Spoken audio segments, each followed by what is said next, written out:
Hey followers, today I am interviewing race driver PJ Jones, and I'm going to call him right now. Let's see if it works out.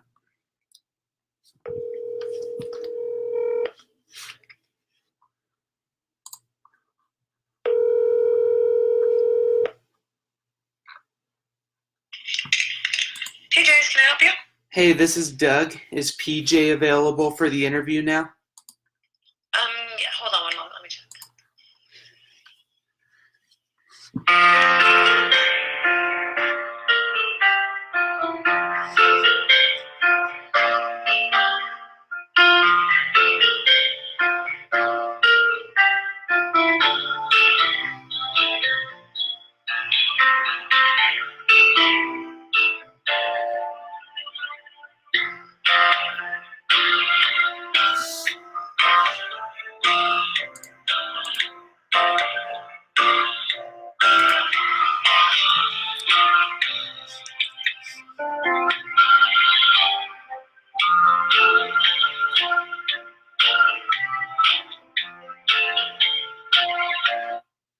Okay, are you there, Doug?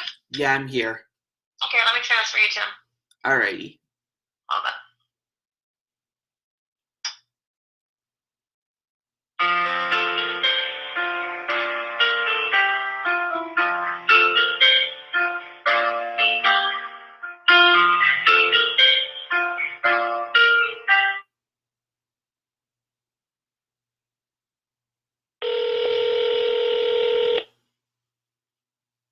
Hello. Hey PJ, How's it going? doing really good. My name is Doug Kenney, and I was wondering if you'd be up for chatting a little bit about your racing career for a project I'm doing. Okay. Yeah. So I have a list of questions about your racing career that hopefully you have the answer for. Okay. Maybe I can help you out. Alrighty. So the project is an ebook about the history of motor racing in the United States. Okay. Yeah. So my first one is what's the biggest win of your racing career that you ever had? Well, I would say Daytona 24 Hours, Ronnie and Rocky Moran Senior and Mark Dismore. I think that is probably the highlight. I mean, in winning the first NASCAR truck race. I think there's a few, but I think Daytona, especially being a driver for Gurney. Nice. Dan Gurney is definitely a hero of mine for sure. No other way to put it. So yeah, what was finishing 8th at Watkins Glen like in 1993? 5th. Or 4th. 4th, I think it was. Yeah, so, but... 8 in 1993, that's right. I was coming from Belling. And, I think it was one of my first Cup races. And, it was a lot of, satisfaction that, coming over some sports cars and getting my first shot in Cup, not, going through, all the way you would normally come through, stock car racing. I came through midgets and sprint cars, and then I was in sports cars, and I'm back in Cup, to run Cup. So I think that was pretty cool. I'll tell you a good story real quick. So when I was at the same time, I was driving Gurney's GTP car, and I had got permission. And I think what year was that? 93, right? 93, yeah. Yeah, so I had to get permission from Toyota, and I had to get permission from Gurney to go drive at Watkins Glen. They said, okay, no problem. Well, I went and did a test at Bellings, and Wolfgang Hudsteff from Bosch put it all together, put me together with Ernie Elliott. Well, the team, Bill Elliott had just left out of there, and most of the people had left out of there, so there wasn't a lot of people left there at Belling. And the team, so we went down there to do a test and, kind of go run around someplace. and on a road course, and I came back and I said that this thing does not stop. I mean, this thing has no brakes. Now, mind you, I was just been driving the GTP car that had the most sophisticated braking system probably at that time, carbon brakes and all that. I said, we need to work on the brakes. And so I took Brembo, Mark Cornwell from Brembo, down to the melting shop in Dawsonville, Georgia. And he and I fabricated mounts to mount these Brembo brakes that these people had never heard of those days. First time Brembo had ever been on a Cup car. Ooh. And then we went to Watkins Glen with them. Well, the motor wasn't that great at the time, and the engine or the chassis wasn't that great at the time, but I could outbrake them by 10 car lengths. I mean, I was killing them in the braking zone. And I'll never forget, after the race, I went to the bathroom at the Watkins Glen where they have the holes in the ground, and I'm standing there at the urinal, and in walks Dale Earnhardt. He looks at me and he goes, "Boy, what kind of brakes did you have on that car?" I just smiled. I just laughed. I go, "Those are Brembos." Bembo brakes. What is them? And it was a pretty funny conversation. That's really cool, especially hearing that Earnhardt said that. Yeah. So what was your career's nearest miss, if you had to pick one? Nearest miss, like career-wise, I would say the biggest miss was not really getting the right opportunity to run the Indy 500. I had been in IndyCar for 4, 5, 6 years, and was at my prime. Gurney, Toyota, there was all that kart IRL fighting. And then I went to Patrick. We weren't running Indy 500, and I just never got to really go race the Indy 500 in a real competitive car. The one time I had a decent shot at it with the Buick I was driving from Menard, and I got hurt right before qualifying. Mm-hmm. And but I would say that was my biggest miss. That and not getting a really good opportunity in NASCAR, just not getting the right place where I could go, and we were always scrambling for not having the right team in NASCAR. Alrighty, makes a lot of sense. And what was driving for Michael Waltrip Racing like? Great. I mean, you went there, and I was there for the road races, and I mean, there I did feel like I had the right stuff. And Michael was, the team was great. They were well funded, and I think we got him a top 10 finish at Sonoma, and that was a good place to be. Alrighty. And what was AJ Foyt's reaction to your 4th place finish at the Glen? Well, he told me that if we ran good, we'd run some more races, which never really happened, on the oval, because I was really an oval racer. I was as good on the road courses as I was on the ovals. When I grew up driving midgets and sprint cars and all that, and it was funny. I came from IndyCar, and I was known as an oval guy there, and I come to stock car race, I'm known as a road course guy. And AJ was, he wasn't around very much when I drove for him. I think a handful of times, 3 or 4 times. But he called me and congratulated me on what a great finish, and he told me he'd put me in some more, oval races, and that really never happened. But I was very satisfied that A, to get to drive for AJ Foyt, and B, to give him his best stock car finish as a car owner in those times. Yeah, that's really cool. I mean, you figure I've gotten to drive for Dan Gurney, AJ Foyt, and Parnelli Jones. Oh yeah, it's pretty cool. And isn't Yeah, I ask Parnelli people your? that side. I ask people sometimes. I go, "What?" That's my trivia. So, what driver has driven for AJ, Dan Gurney, and Parnelli Jones? Yeah. Now you might need to ask Penske to add to that. Yeah, well, I never got a shot to drive for Roger, but that would have been awesome. Yeah, for sure. And if you did, not a lot of people would ever be able to boast about that too. Yes, yes. What was I did driving? drive for Chip.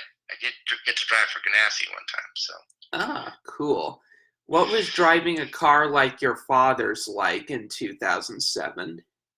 a car like my father's. What do you mean? What are you talking about? You know that car that you were going to drive at Indy that looked like your father's turbine? Oh. Yes, that was pretty cool. That was a neat deal. Unfortunately, we just didn't have any speed. The team, we just didn't have the right pieces, the money behind that program to make it really work. Um, but it was an honor to be able to do that. And then my dad actually got in it and did like 4 or 5 practice laps at half speed. And that was the last time he ever drove an IndyCar, whatever year that was. I got pictures of him taking it out on the track. That's really cool. Yeah. Were you at the Indy 500 when your dad had the turbine or no? No, I was not born yet. Ah, alrighty. I was born in April 23rd, 1969, and I was there 2 weeks later for Mario's win. Ah, that makes sense. And I was the first baby to be ever put in the Borg Warner Trophy. Really? Yes. That's something to boast about. I think there's only 3 or 4 babies they've ever put the top off and done it, and I was number 1. So that's pretty cool. What was driving for Robbie Gordon like at Pocono in 2007? Well, I drove for Robbie a lot of times, probably 20 times or so, in different circumstances. And, there was a lot of times where he would go off and do an off-road race, and I'd get the call to come and do the practicing or the race or start the race, or when he tried to do the double and it rained in Indy, I started the cup race, and I did all the practice and setup. With Rob, we're like brothers. We love each other. We've been good friends since childbirth, I think. Mm-hmm. And and he is a competitor. He's a very smart guy. He just never ever really had the right funding for his teams in order to really make them successful. Yeah, and if memory's right, his team actually did better in Busch than it did in Cup. Yeah, well, he won a couple. They can concentrate and give an effort, for a road race here or there. But to go out and beat the teams on a Cup level, it just wasn't going to happen on a third the money of what everybody else was spending. Yeah, alrighty. Makes a lot of sense. And what is racing at the Glen like compared to Sonoma? Well, as far as the stock cars go, I think the stock car race for a driver is more fun at Watkins Glen than it is at Sonoma. Sonoma's tough, and there's no time to rest. It's hard on the tires. They're trying to get grip all the time. Whereas Watkins Glen is you really get a little bit of speed. You get to really toss the car around. I'm more, for stock car racing, I'm more excited about going to Watkins Glen than I am Sonoma. Alrighty. That sounds really cool. And a lot of people say that when you're fast at Watkins Glen or Motorsport, you can be fast anywhere. Yeah, I think so. I've had a lot of races there. I had a lot of success there.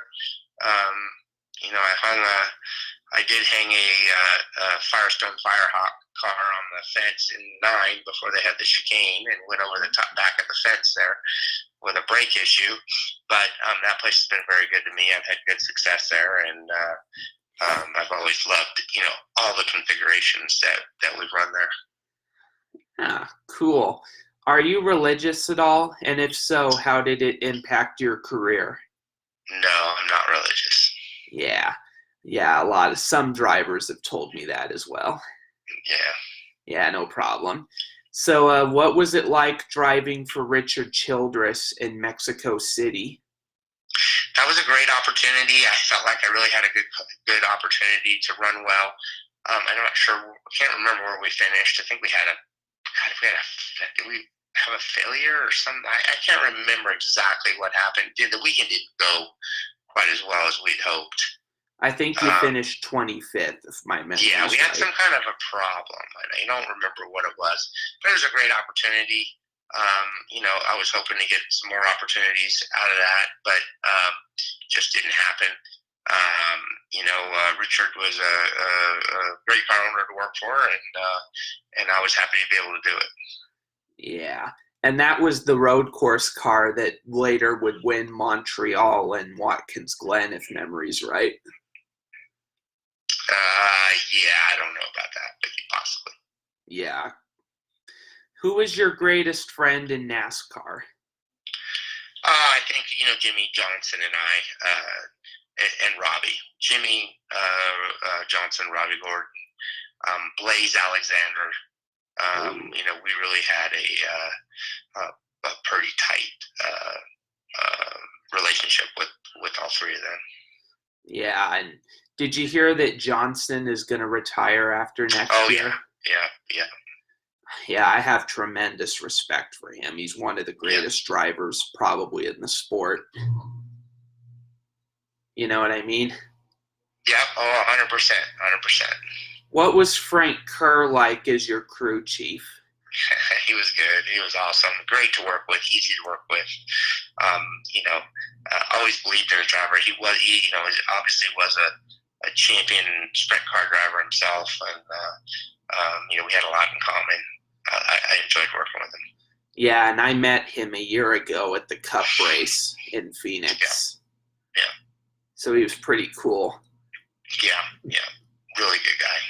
What was your reaction to leading your first laps in Cup in 2005? Hey, we're here. Let's try to keep it. And I think the first time you really get out front there and you finally get track position, you go, all right, I better not mess this up. So that's kind of the first lap sled. I think that's how you feel. Ah, cool. What was driving the 96 car for Hall of Fame racing like? It was a great opportunity. We just could never get that thing going. I don't feel like we had the best run in that car. For whatever reason, we came there and had a lot of success in the years previous, and we went there with that car, and I just, for some reason, we just could not. We had no speed, and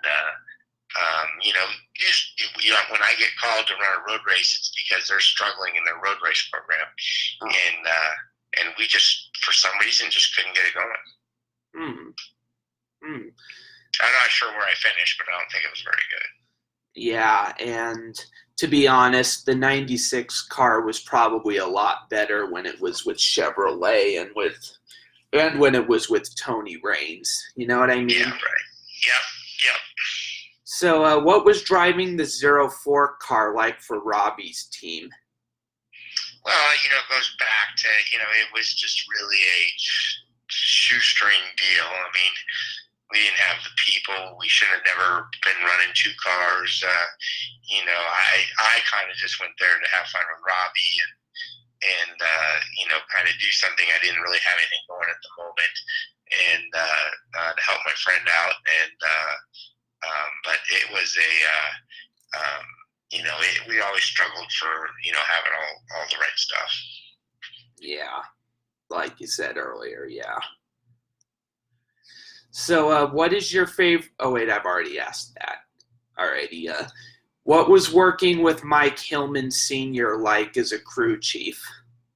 I love Mike Hillman, and that's, I finished fourth with him at Watkins Glen with AJ. Really knew the cars then. he was a racer, boy. He was racing. We actually raced together also with it was the team that's now with the 13 car. What is the 13 Cup car? Germain Racing. Germain. Okay, so there was a guy that owned it before, and his name was big heavyset guy. I have to think of his name, but anyways, this was before it was a small team, and we really had a good relationship. We raced good together. I mean, we had some really impressive runs. Like Michigan, we were going to finish in the top 15 at Michigan on the lead lap, and coming to the checkered, got wrecked by Kyle Petty. And we had some really, really good runs on the amount of money that we had to race with, and the team, the effort that we really had. But he was a good crew chief, man. He was in it. He believed in his race cars. He believed in his drivers, and he's got a lot more you can ask for. Yeah, and if memory's right, Hillman would later briefly own a Cup Series team, if I remember. Yeah, right. He tried to do that. Yeah, I don't know what he's doing now. I haven't seen him in a long time. Yeah, and I kind of heard a couple years back that his Cup team shut down. Yeah, that's no longer around. Yeah, and what was driving for Ultra Motorsports like? Well, Jimmy Smith, I've known Jimmy. He babysat me when I was 2. My mom and dad have been, he used to work for my dad in the wheel business when my dad, my owned American Racing Wheels. I've known Jimmy forever. It was a great opportunity to get to do it. I think only got to run. Well, I ran his West car a little bit in the 90s, I think it was, and then but to the truck deal, I think only got to run it one time, maybe twice. But it was good. The Dodge, I think we had a pretty good run at Fontana with it. And shit, I hadn't driven a truck in, 2 or 3 years, and jumped in it and ran pretty good. Pretty cool to hear. And alrighty, so this is the last one I have on my list. Okay. What does your future look like as far as motor racing? Jagger Jones and Jace Jones. That's about it. My 2 kids. So, Jagger runs in the Canon West series. He won a race this year, finished second in the championship. And Jace Jones, who's 14, runs the NASCAR late model out west, and he won 5 or so races this year. And I think they both have great futures. And then, I own a company here in Scottsdale, Arizona called PJ's Performance. We build parts for the Can-Am and the Polaris UTVs, and we run a off-road desert racing team. Runs 2 cars in the desert races like the Baja 1000. Pretty cool. And that company sounds like a pretty good company, I'd say. Well, we try. Yeah. And I saw on Facebook about Parnelli's grandson and how he's on the rise in the sport. Yep, he's coming, and then Jace is coming right behind him. So yeah, I'm sure they'll do very good. Yeah, we can keep them funded. That's the issue. Yeah. Alrighty, thank you very much for your time, PJ. No problem. I appreciate the call. No problem, and okay. I'll keep you posted on when the ebook comes out. Okay. Alrighty, thank you. Alrighty, that turned out well. Feels very good. I enjoyed it.